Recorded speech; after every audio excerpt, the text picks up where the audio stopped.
ketika 2017 pertama kali saya ikut seleksi Bawaslu. Waktu itu namanya masih Panwaslu Kabupaten Bintan. Banyak orang yang meragukan. Saya merasa saya ini sepertinya lebih senang dengan dunia-dunia pemerintahan, politik, dan hukum. Minat sama politik, akankah bergabung di dunia legislatif?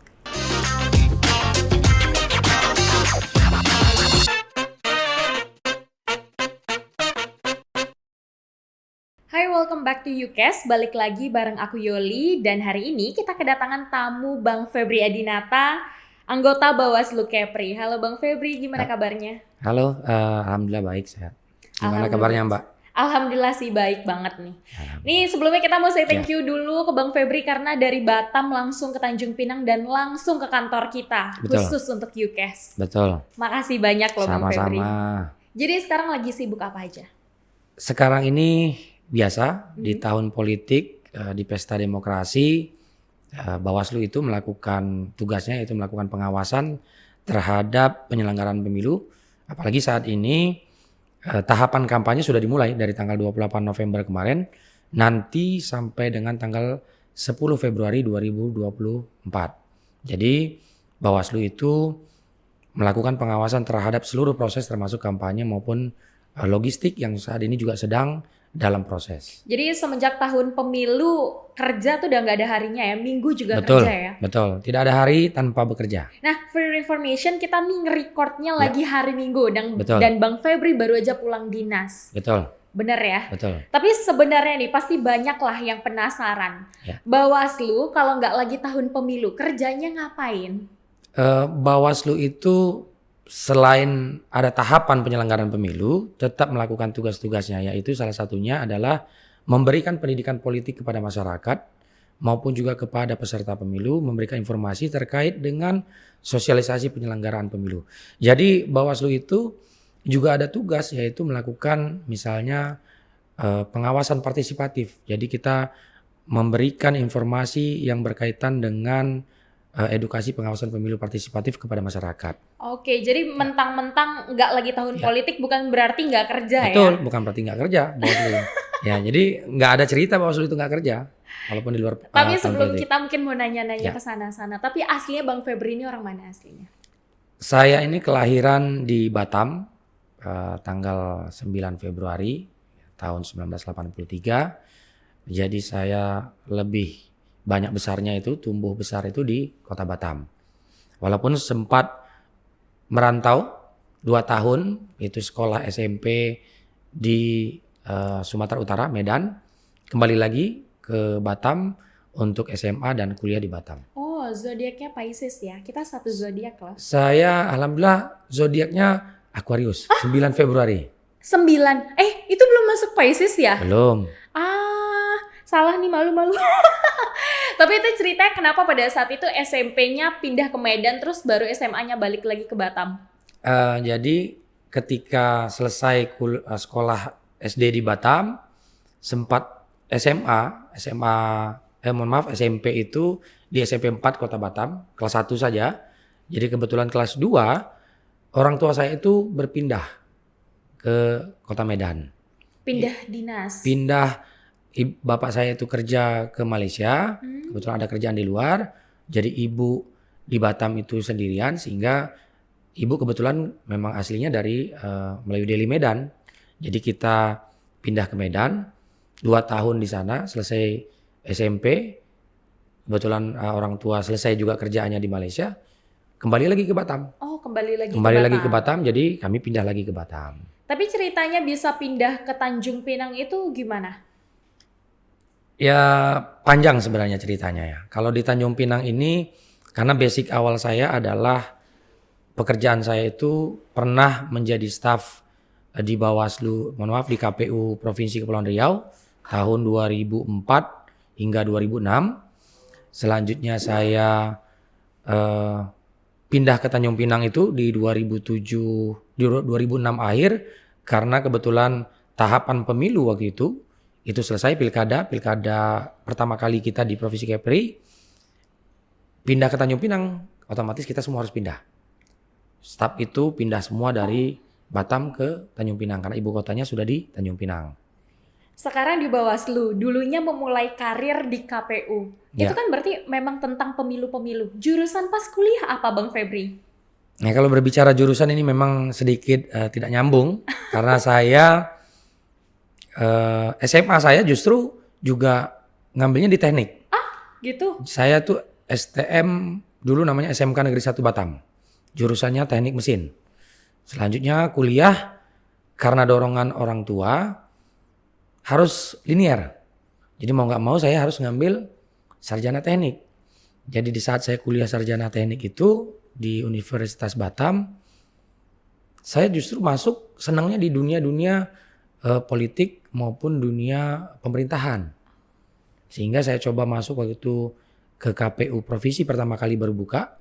Itu baru pertama kali KPU Provinsi berdiri 2004. Saya masuk melamar bekerja di sana sehingga saya lebih tertarik lagi di dunia politik dan di dunia pemerintahan. Nah, disitulah saya berkarir sampai 2006.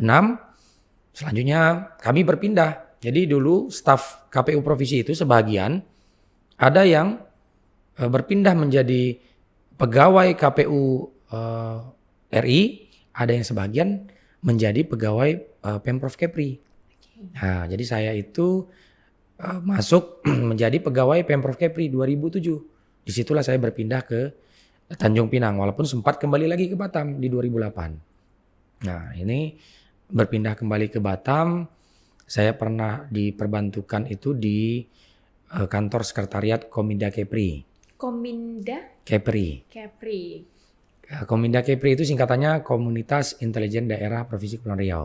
Oh, intel-intel gitu. Ya, lebih begitu. Jadi ya di situ itu tergabung dari beberapa instansi yang bergerak di intelijen.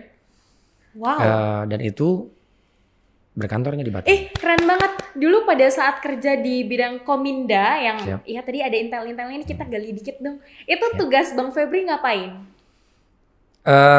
Sifat karena saya ini adalah staf pembantu ya. Jadi staf yang diperbantukan dari Pemprov Kepri di Kominda Kepri.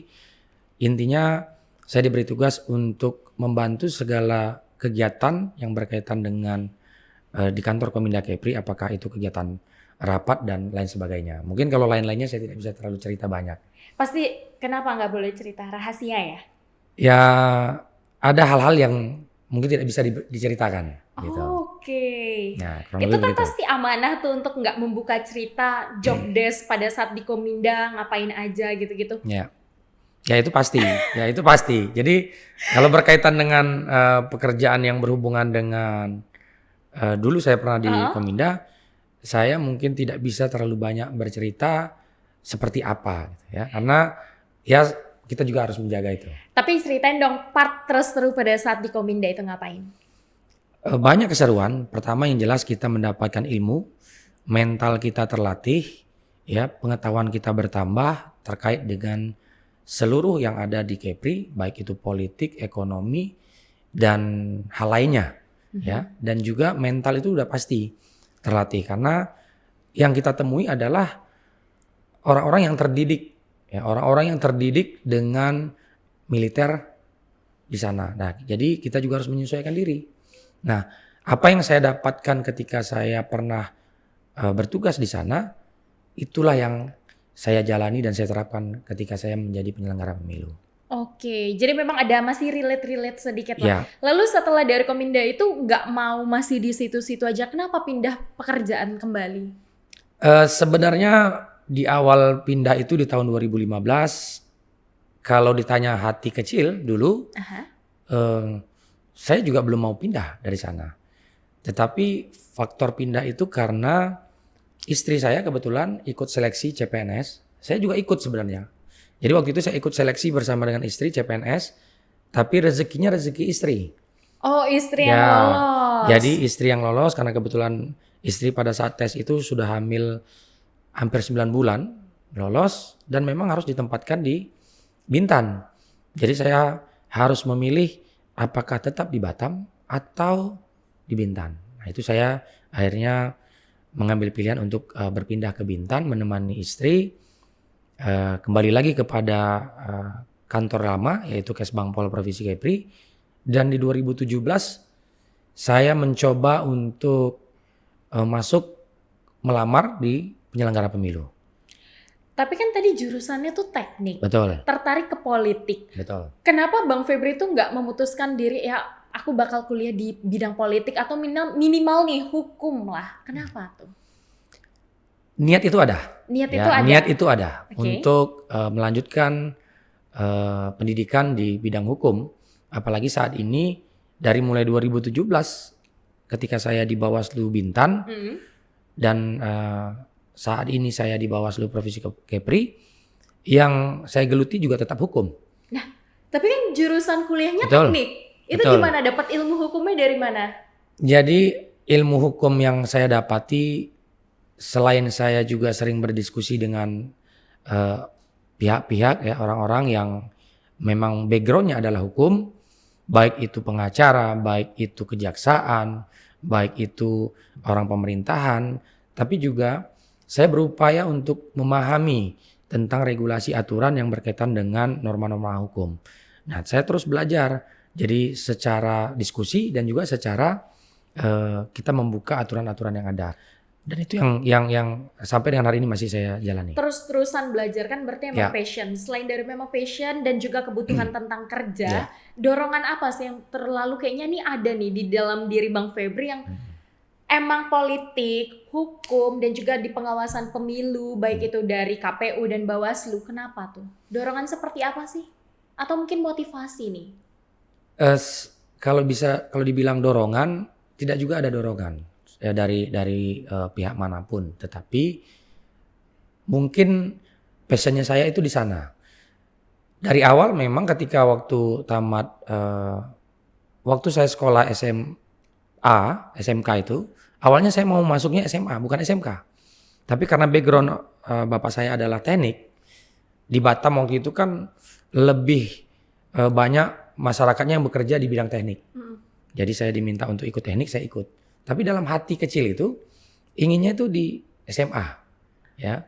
Begitu juga mau masuk kuliah, saya minta waktu itu, saya pengen kuliah hukum. Tapi harus linear, saya ikut. Nah ketika setelah saya kuliah berjalan, saya merasa saya ini sepertinya lebih senang dengan dunia-dunia pemerintahan, politik, dan hukum. Akhirnya saya bekerja di KPU pertama kali. Sampai seterusnya saya berupaya untuk terus mandiri mengikuti kata hati. Mengikuti kata hati, Ya. tapi pada saat itu cita-cita Bang Febri ini apa? Kalau ditanya cita-cita waktu kecil, ya biasanya waktu kecil kita macam-macam ya. Kan nggak mungkin kan cita-cita pengen jadi ketua Bawaslu. Ya, kan tidak akan terbayang itu. Tidak terbayang. Jadi cita-cita kalau kecil itu berbicara, ya ada yang bilang dokter ya, oke. ataupun menyampaikan ingin menjadi tentara dan segala macam. Tapi saya berupaya untuk mengikuti saja, mengikuti alurnya perjalanan hidup. Ketika ada peluang saya coba. Jadi saya ini orang yang juga tidak mudah pantang menyerah dalam mencoba peluang-peluang yang ada. Gitu. Nah sampai akhirnya bisa jadi ketua Bawaslu Bintan, itu Ya. gimana ceritanya? Jadi ketika 2017 pertama kali saya ikut seleksi Bawaslu, waktu itu namanya masih Panwaslu Kabupaten Bintan, banyak orang yang meragukan. Meragukan Bang Febri bisa? Ya, banyak teman-teman yang meragukan, yakin itu bahasanya itu sudah ada orang-orangnya, gitu ya. Bahasa yang dikeluarkan dari beberapa pihak itu seperti itu. Jadi makin tertantang saya untuk mencoba, masa iya sih seleksi seperti itu orangnya sudah ada gitu, hanya formalitas. Saya coba untuk mendaftar. Ketika saya mendaftar itu, saya belajar. Saya pelajari, walaupun sebenarnya ketika saya di Kesbangpol dan di kantor yang lama, yang saya geluti juga kurang lebih politik. Jadi sedikit banyak saya sudah ada lah ilmunya. Jadi saya coba pelajari, memperdalam, ikut, sampai di akhirnya wawancara. Wawancara, fit and proper test, alhamdulillah lolos. Jadi saya bisa dibilang membantah tudingan orang terhadap seleksi penyelenggara pemilu itu sudah ada orang-orang yang ditempatkan. Itu tidak benar. Tapi menyangka nggak akhirnya bisa yang dari dulu staf KPU, Ya. staf KPU ya tadi Bang Febri juga cerita ya, jadi Ya. staf KPU sekarang malah jadi ketua Bawaslu di tahun Ya. 2017 itu. Ya. Nyangka nggak? Sudah pasti tidak menyangka. Lolos saja ketika saya menjadi Panwas Kabupaten saya tidak menyangka ini bisa sampai di sini. Kenapa gitu? Kenapa kayak meragukan diri sendiri nih? Sebenarnya tidak juga meragukan diri sendiri, tetapi saya merasa ini kok sesuatu yang berbeda ya. Kalau ini saya coba mungkin dari dulu akan lain ceritanya. Nah ini tergeraknya baru di 2017 dan ketika saya terpilih, saya cuma merasa ini beneran ya. Cuma merasa dalam hati apakah ini beneran ya. Nah ketika 2017 saya masih posisi anggota, 2018 lembaga Bawaslu itu menjadi permanen, saya ikut lagi, di situ terpilih kembali dan saya diminta oleh teman-teman untuk menjadi ketua Bawaslu Bintan pada 2018 sampai dengan 2021 dan berakhir masa jabatan di 2023. Selanjutnya saya mencoba juga untuk seleksi Bawaslu Provinsi. 2022 saya ikut, gagal. Tapi saya tidak mundur. Saya coba lagi di 2023, alhamdulillah di 2023 ini kesempatan akhirnya bisa terpilih. Pada saat itu kan pernah diremehkan atau diragukan nih sama teman-teman. Nah tapi kalau misalnya dari Bang Febri sendiri tuh, dasar apa sih yang membuat teman-teman tuh meragukan Bang Febri? Kemampuan atau memang mereka punya mindset yang katanya udah disiapin dari orang dalam? Ya biasa ya, kalau teman-teman itu kan melihatnya hanya dari... Masih dianggap teman ya? Ya, melihatnya juga dari kulit luar nih. Bahkan kalau berbicara meragukan, itu teman-teman itu tidak hanya meragukan ketika saya mengikuti seleksi. Ketika saya pertama kali menikah, mereka sudah meragukan saya tuh apa yakin mau menikah. Pertanyaannya kan Robert nih, kenapa? Karena waktu itu gaji saya cuma 1.500.000. 1.500.000 dan harus menikah. Kalau sekarang mungkin 1.500.000 nggak ada juga yang sanggup menikah gitu. Jadi 1.500.000 dengan ada cicilan motor, mereka ragukan yakin mau menikah. Saya bilang kalau saya tidak memulai, mau sampai kapan? Sama halnya ketika saya juga mengikuti seleksi. Kalau saya tidak mencoba, bagaimana kita tahu saya punya kemampuan untuk mengikuti itu? Itu jangan-jangan motivasi abang dari dulu? Ya. Oke. Jadi segala sesuatu yang kira-kira orang meragukan, saya coba. Tapi kan sempat gagal di tahun 2022. Ya, ketika 2022 itu seleksi Bawaslu Provinsi untuk 3 orang, saya sempat gagal di tahapan seleksi tim sel, tapi tidak menyurutkan semangat saya untuk ikut lagi kesempatan di 2023. Jadi saya pelajari lagi apa yang kurang, apa yang perlu saya kembangkan. Nah, 2023 saya ikut mencoba, alhamdulillah sampai di fit and proper di Jakarta dan terpilih. Bawaslu Kepri, berarti kan Ya. itu tingkat provinsi sama kabupaten ya. Perbedaan antara kabupaten sama provinsi apa? Yang dirasain sama Bang Febri? Perbedaannya banyak, ya. Kalau berbicara soal pendapatan jelas berbeda. Oh, Tapi yang utama bukan itu. Saya cuman ingin mengembangkan apa yang saya miliki terkait dengan keilmuan yang saya miliki ketika saya berada di posisi Kabupaten Bintan waktu itu. Nah, apabila ilmu yang saya peroleh, ilmu yang saya terapkan di Kabupaten Bintan itu bisa saya sampaikan, saya salurkan kepada kabupaten kota lainnya. Bahkan diterapkan di provinsi khususnya. Nah, ini juga yang jelas dapat membuat lembaga ini menjadi lebih kuat, menjadi lebih berintegritas dalam menangani penanganan pelanggaran ataupun menangani proses penyelenggaraan pemilu. Tapi menjadi anggota Bawaslu khususnya nih ternyata di bidang divisi hukum dan penyelesaian sengketa. Betul. Apa sih tantangan yang dihadapin? Tantangannya banyak. Mulai dari orang meragukan saya karena backgroundnya bukan hukum, ya itu salah satu tantangan. Itu Yang harus, jadi tantangan ya? Ya itu jadi tantangan. Karena ketika saya menyampaikan saya adalah koordinator divisi hukum dan penyelesaian sengketa, tapi sarjana saya teknik. Teknik. Ya. Sebenarnya itu bukan meragukan, tapi Ya. lebih ke kok bisa gitu. Mungkin sebagian berpikir kok bisa orang sarjana teknik pegang divisi hukum. Betul. Ya, ada juga yang meragukan apa ia mampu orang teknik itu berbicara hukum, gitu ya. atau memahami tentang hukum. Nah, saya ingin buktikan di situ bahwasanya siapapun ya, kita dengan background apapun ketika kita mau belajar, mau berusaha, insya Allah bisa. Ya, termasuk juga memahami bagaimana hukum, bagaimana penerapan hukum itu sendiri, dan bagaimana menganalisis suatu persoalan berdasarkan pandangan hukum. Nah, ini yang sampai dengan hari ini masih saya terus jalani. Dan Gitu.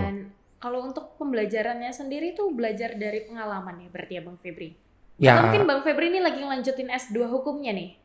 sampai dengan hari ini belum, tetapi cita-cita itu ada, dan insya Allah mungkin selesai penyelenggaraan ini itu juga akan saya lakukan. Tetapi sekarang kita belajar hukum itu dengan sering berdiskusi, dengan sering kita membaca, itu kita mendapatkan ilmu di situ. Dan bagaimana pemikiran kita juga dapat dikembangkan untuk bisa memahami bahasa hukum itu sendiri. Karena ketika suatu pasal itu tertulis, ya, tetap juga menggunakan bahasa Indonesia. Jadi kaitannya hukum ini juga kaitannya dengan bahasa Indonesia. Tidak bisa letter luck kita membaca hukum itu kaku. Kita harus melihat juga ini pemaknaannya hukum ini apa maksudnya, gitu ya. Nah, itu yang kadang-kadang tidak semua juga orang mungkin di beberapa orang yang basicnya juga backgroundnya hukum juga cara menafsirkannya juga akan berbeda. Ya kata orang 1000 orang hukum juga 1000 pandangannya. Nah begitu juga kita. Jadi menurut saya siapapun dari kita yang backgroundnya bukan hukum, sepanjang kita mau mempelajari, insya Allah bisa. Insya Allah bisa. Yang Ya. penting keyakinan Keyakinan itu dulu itu ya. ada. Nah dari Niat. semua pengalaman Bang Febri mulai dari staf KPU, sekarang bisa jadi anggota Bawaslu, Kepri lagi nih Ya. tingkat provinsi. Mana nih yang paling seru dari semua pengalaman Bang Febri? Kalau berbicara yang paling seru, semua proses yang pernah saya ikuti mulai dari KPU provinsi, mulai di Kominda Kepri maupun di Bawaslu Bintan, semua itu punya hal seru masing-masing. Ya, kalau kita berbicara ketika jadi KPU provinsi, kalau kita berbicara soal jam kerja, saya sudah terbiasa yang namanya istirahat itu di atas jam 12 malam. Ya, bahkan bisa sampai subuh dini hari. Karena kerjaan ketika di KPU juga menuntut kita untuk itu. Ya, begitu juga ketika saya menjadi Bawaslu Bintan. Gak ngikut office hour tuh apa alasannya? Ya karena kerja di penyelenggara pemilu tidak ada jam kerja ketika tahapan berjalan. Jadi kita harus siap penuh waktu. Jadi kalau tanda tangan kontrak itu, kita harus siap bekerja penuh waktu. Jadi jam berapapun kalau memang dituntut kita untuk bekerja, melakukan pengawasan, kita harus siap. Jadi ketika saya menangani pelanggaran berbicara waktu di Bawaslu Bintan, kami pernah menangani pelanggaran pembahasan itu dari pagi saya kerja masuk jam 8, saya baru keluar dari kantor itu jam 6 pagi. Jam 6 pagi? Jam 6 pagi, itu pembahasan dalam suatu penanganan pelanggaran. Itu nggak ada tidur. Itu apa aja yang dibahas tuh kayak gitu tuh? Ya kita membahas terkait dengan kasus. Jadi ketika ada sebuah kasus penanganan yang kita tangani, kita untuk memutuskan kasus ini apakah bisa ditindaklanjuti atau tidak, itu kan butuh pemikiran-pemikiran, pandangan, dan itu juga kita bersama dengan Sentra Gakumdu. Tapi sebelum itu pun saya di 2000, itu kasus itu saya tangani 2020 Pilkada. 2019 ketika hari pemungutan suara, saya tidak tidur juga sampai pagi karena saya menunggu informasi dan turun ke lapangan memastikan proses pemungutan itu kan penghitungannya selesai rata-rata subuh dulu 2019. Nah, itu yang kita harus lakukan. Jadi justru kalau ada pengawas yang tidurnya di bawah jam 12 malam ketika ada proses tahapan, itu saya justru meragukan ini benar nggak dia pengawasan. Gitu. Jadi rata-rata ketika kita telepon jam 11 malam harus on call, siap on call. Jadi memang nggak mudah ya ternyata Nggak jadi mudah. anggota Bawaslu. Begitu Ya. juga dengan yang namanya bidang pengawasan ya. Karena Betul. ini amanahnya besar ya Bang Febri. Betul. Tapi yakin mampu nih menanggung amanah seperti ini? Ya insya Allah harus siap kita untuk menjalani ini dan harus mampu bertekad untuk bisa amanah dalam menjalani pekerjaan ini. Oke, itu sekaligus untuk membuktikan yang meragukan Iya, Bang Febri. betul. Tadi kalau kita udah bicara terkait dari pengalaman ternyata memang menjadi anggota Bawaslu lah yang paling seru. Tapi kalau yang menurut Bang Febri, ini nih kayaknya pencapaian terbesar dari yang aku mau atau mungkin dari segala perjalanan karir, itu yang mana? Kalau ditanya pencapaian terbesar, ya hari ini juga suatu cita-cita untuk bisa menjadi anggota Bawaslu Kepri ketika saya menjabat di Bawaslu Bintan. Jadi munculnya itu ketika saya menjabat di Bawaslu Bintan, saya juga pasti punya keinginan untuk naik tingkatan. Ya, untuk Naik kelas ya? naik kelas agar ilmu yang saya miliki bisa saya teruskan. Tapi ketika nanti sudah di Bawaslu Kepri, apakah ini suatu pencapaian yang terakhir yang ingin saya capai? Ya mungkin tidak juga gitu. Tapi saya tidak tahu nanti ke depannya ingin jadi apa lagi gitu ya. Ingin mencoba apa lagi. Nah, nanti tinggal kita melihat garis tangan lah ya. Mengikuti garis tangan. Tapi tadi kan dibilang pada saat di Bintan pengennya di provinsi. Betul. Di provinsi udah sampai kapan nih? Kalau masa jabatannya? jabatan saya ini karena kami baru dilantik di bulan Juli 2023, berakhirnya nanti di 2028. 2028. Tapi udah ada pemikiran belum setelah ini pengen kemana? Atau mungkin goalsnya nih setelah provinsi mau kemana? Kalau sampai dengan hari ini belum ada. Ya, Belum sampai ada. dengan hari ini jujur belum ada kepikiran selanjutnya saya mau mencoba apa, belum ada. Tapi biasanya itu akan datang dengan sendirinya. Dalam proses perjalanan bisa saja tuh muncul gitu. Aduh saya pengen jadi ini nih, saya pengen mencoba ini nih. Gitu. Tapi kalau sampai dengan hari ini belum. Minat sama politik, akankah bergabung di dunia legislatif? Saya tidak bisa mengatakan apakah saya ke depannya ya akan mengambil jalur itu, tetapi sampai dengan hari ini saya berada di penyelenggara pemilu sehingga saya harus fokus menjadi penyelenggara pemilu dan ke depannya kita tidak tahu apakah saya terus akan menjadi penyelenggara pemilu sampai masa tugasnya berakhir dan kami ini penyelenggara pemilu hanya boleh dua periode. Oh gitu. Ya, hanya boleh 2 periode di tingkatan yang sama. Ini abang baru satu. Untuk Bawaslu Provinsi ini periode pertama, kemarin Bawaslu Bintan juga periode pertama. Jadi masih ada kesempatan saya sekali lagi di periode berikutnya. Tapi kalau ke depan kita berbicara ke depan kita tidak tahu. Ya, Ngikutin gitu. alurnya. Ya, betul. Nggak bilang enggak tapi tidak mengiyakan Ya, juga Bang kita Febri. ikutin garis tangan lah ya, kira-kira begitu. Oke deh, makasih banyak nih udah Sama-sama. ngeluangin waktu buat sharing-sharing pengalaman juga pemikiran Bang Febri, bagus loh. Motivasinya tadi ya bagus sih, harus dicontoh. Thank you Bang Febri. Terima kasih sama-sama.